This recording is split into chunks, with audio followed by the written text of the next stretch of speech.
Hello বন্ধুরা, দেখো আমরা উঠে পড়লাম লঞ্চে।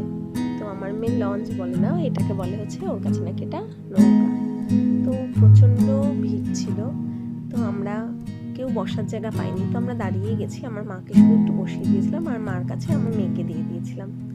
দেখো আমার মেয়ের প্রথম উঠলো লঞ্চে, তো ওর এত ভালো লাগছিল আর এত সুন্দর ঠান্ডা হাওয়া দিচ্ছিল, এত ভালো লাগছিল দেখতে, খুব সুন্দর লাগছিল। তো আমি দেখো দাঁড়িয়েছিলাম, আমি আর বসিনি। তো আমরা যাচ্ছি হচ্ছে নবদ্বীপে। তা এখানে তোমরা একটুখানি লক্ষ্য করলে দেখতে পারবে এখানে জলটা কি সুন্দরভাবে দুটো আলাদা আলাদা দু রকমের, এত সুন্দর লাগছিল।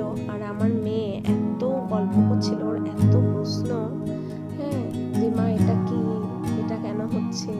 তো আমরা এই করতে করতে আমরা দেখো ঘাটে চলেও আসলাম। এত সুন্দর লাগছিল, এত হাওয়া দিচ্ছিল, প্রচন্ড হাওয়া ছিল, খুব ভালো লাগছিল। এখানে দেখো তোমরা লক্ষ্য করলে দেখতে পারবে যে জলের কালারটা আস্তে আস্তে,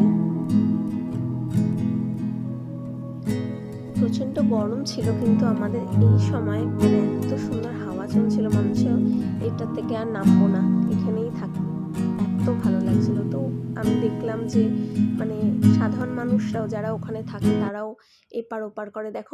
দেখেছো গঙ্গার কালারটা কেমন চেঞ্জ হয়ে গেল, ওইদিকে দেখেছো একটা আলাদা কালার ছিল। তো এত সুন্দর দেখলাম জিনিসটা, প্রথম এত ভালো লাগলো।